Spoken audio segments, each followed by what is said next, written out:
All right, here we go. Jason Lee of Hollywood Unlocked. Welcome back to Vlad TV. Part 2. Part 2. I did your show last time. You did. Did pretty big numbers too. It did great. Yeah, it was a cool interview. Everybody enjoyed it. You know, I knew that they were going to enjoy it because like I told you, my interview here, everybody's enjoyed it. I think you're super thorough and I felt great about it. I guess Rihanna reached out to you, said she was going to watch it. She did. I mean, she watches all my shows, but that one she was like, yo, you got the GOAT. So, okay. She called me the GOAT. She did. I actually interviewed her way back in the day. I'm sure she doesn't remember it. I just happened to be in Def Jam at the time. Yeah. I had my camera with me, and she was there. I was like, oh, can I interview her?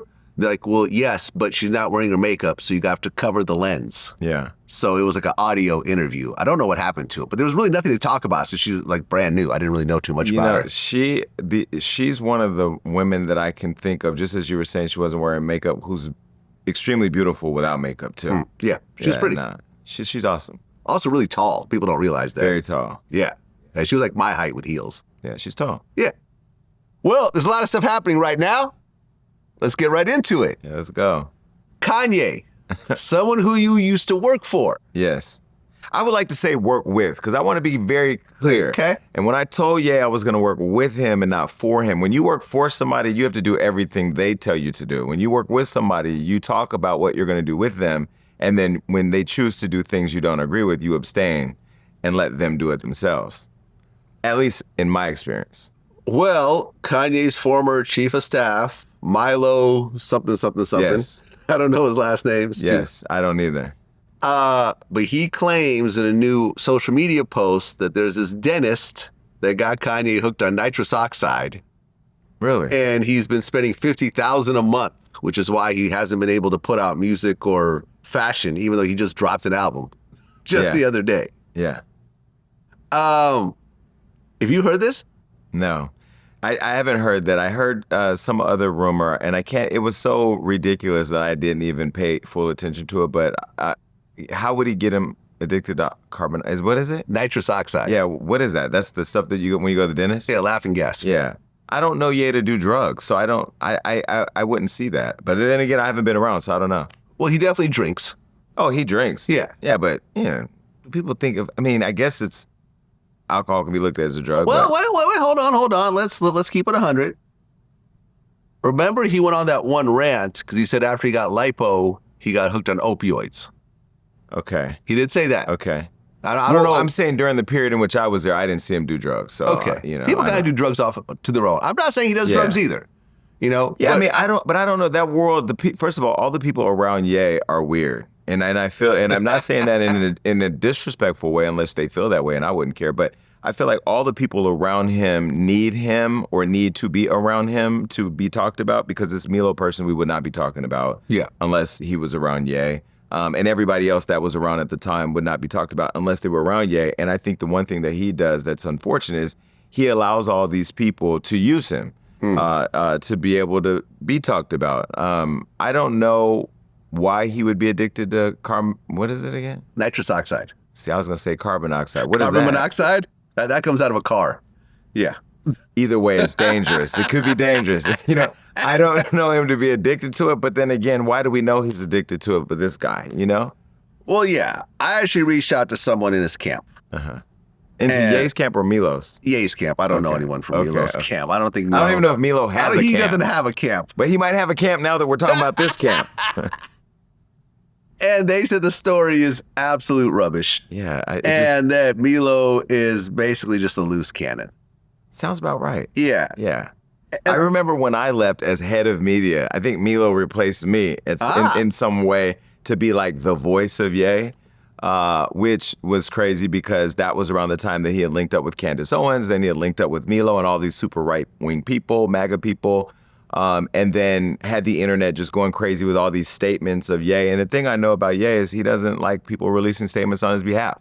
One thing I'll tell you that I don't think I told anybody was when I was working with him, my role was so gray around there to the public that I wanted it to be very clear. And somebody internally tried to leak what I was doing as a way of, making people question my intentions. So I released my own statement. And Ye was pissed about that, but like I told him, I need to operate in black and white. I don't operate in gray, even though I know gray is one of his favorite colors when it comes to, the Yeezy world. But, in the Jason Lee world, I like things to be black and white. Milo just seems like a cloud chaser, and unfortunately, Ye is not going to do anything to control it. Well, I don't know if you know about Milo's background, but he had made some very messed up comments about sex with minors and statutory rape and stuff like that. That he did. Milo did. Right. Which is why he was actually fired from Breitbart and all this other stuff. Right. You know? But isn't he like a pro-Trumper, right? Or pro-MAGA? I don't know what the hell he is. I think so. I'm not quite sure. Yeah. You know, but there's definitely some what they call PDF file comments. But then, but see, and then this goes back to, again, you know, not really understanding what was going on in Ye's mind with rebuilding his team after we all left, because the people he had were really solid. I mean, he had a really good team of people who were there. And now he's in this whole lawsuit with his former assistant, Lauren, who was a great girl, by the way. And who was probably a better assistant than a lot of the people that I've ever seen in life. This is the white girl. Correct. With the body? Beautiful body. Beautiful body, and you know, she's literally the don't judge a book by its cover, because when you talk to her and when you see her move and how she works, she's really solid. And she was super loyal to Ye. The thing that I hate about watching her go through what she's going through is she's super non-problematic. And she became the one-point person for all of us to Ye, because he decided to become a ghost one day and said that ghosts can't be seen or heard, so nobody could reach him. He changed his number, and only Lauren could talk to him. So we had to call Lauren to talk to him. So a conversation with Ye would be me calling Lauren, Lauren calling Ye, Ye telling Lauren what to tell me, Lauren calling me, and then me telling Lauren to call Ye. And that would go on for several months. Even when he moved to Japan, that was happening. So to see Lauren going through it is just crazy. So do you believe that he sexually harassed Lauren? You know, I saw that. I can say that I never witnessed that. Every time I witnessed them together, it was professional. But think about this. His entire world was managed by this one person and all the craziness going on. So if Meta was taking down his Instagram, I was dealing with her and Instagram to get the Instagram back. If the divorce attorneys wanted to track him down to talk to him about court with Kim, she had to facilitate all the accounting, photos. I mean, she literally was the gatekeeper. So I know she worked closely with him. I know that Bianca, his girl, lived in her apartment building. So and they used to be cool, I believe. And then he would then go to her house while she was at her house. I mean, it became this really crazy relationship, but I don't know. I didn't see Ye sexually, harass her. So was Bianca around when you were working with him?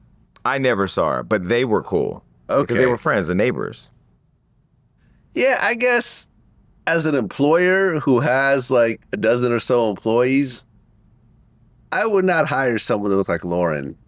Why? Just because it seems like you're just asking for problems. You know what I mean? But here's where I would argue. Here's where I'll push back. Listen. If you go down her Instagram page, right, and you look at her beauty and her body and all of that, yes, you can look at her and it's easy to objectify her or sexualize her that way because it's a very visual experience on social media. But when I tell you how hard this woman worked, how articulate and smart she is, how she protected him in many ways. Because when I would call and want to get information to do what I needed to do, and there were like crazy things were happening at the time. You had Kris Jenner, you had a lot of craziness going on. Okay, Imagine Kanye West, just with a camera, this one. Kanye West, a cultural icon who is a loose cannon on social media with millions of followers, going up against the Kardashian clan. Like, you can't even get enough Wheaties in your system to deal with that shit, right? But then Lauren is like the referee, gatekeeper, all of this and that. So yeah, I mean, I don't think it's fair to look at her and say you say you wouldn't hire her. Yeah, okay, well, that's a personal choice. But she's very professional. I'm not saying she's not. And it's not that people are just randomly objectifying her. I mean, she got her whole body done and she puts her whole body out there on Instagram. This body right here is brand new. I paid for this body, $11,000 to have a gastric sleeve because I was fat as hell. I weighed 323 pounds. I mean, if a dog chased me, I would probably fucking die of running out of breath. And I had to, in order to not be pre-diabetic, to lose the inflammation, to lose the sleep apnea, and to be able to dress in designer, lose the weight. So I paid for the new body. I paid for the new body in reverse. Okay, but I don't think that she paid to have her ass and breasts done because of a health situation that she was trying to walk her way out of. I don't think so. Could have been, Vlad. I don't think so. As a heterosexual male, I think if you just keep putting that around me day after day, and remember there was like text messages she posted up, and he's like, "Yeah, I want to masturbate to like a white girl with a black girl ass." Well, I think he said he had a racist dick or something. A racist dick. You know, you see what I'm saying? Listen. You see where the Vlad logic is now actually coming to fruition? Here's what I will say. The thing about Ye that's going to prevent him from getting out of trouble as it relates to his text is he texts in a very specific way. Every line has to be spaced out between the next line.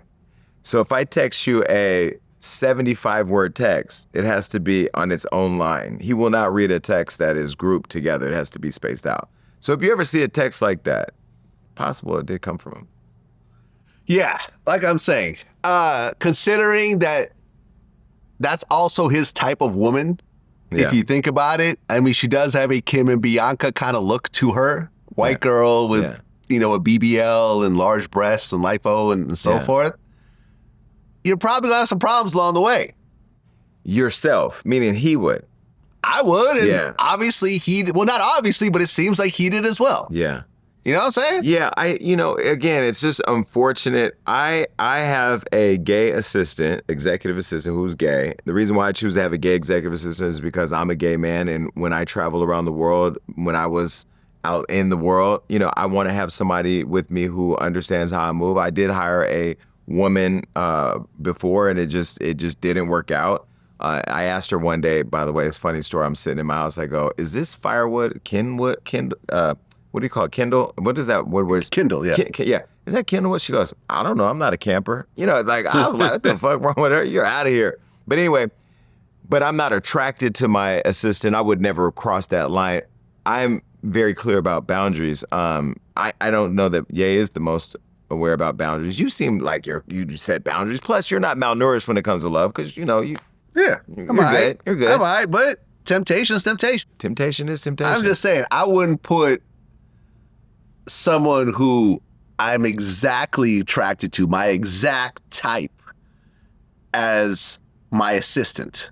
But maybe you do it as a way of developing better self-control. Yeah, okay. How did that work out for him? Fucking There's a lawsuit in place. I'm just saying. I'm just saying. You know?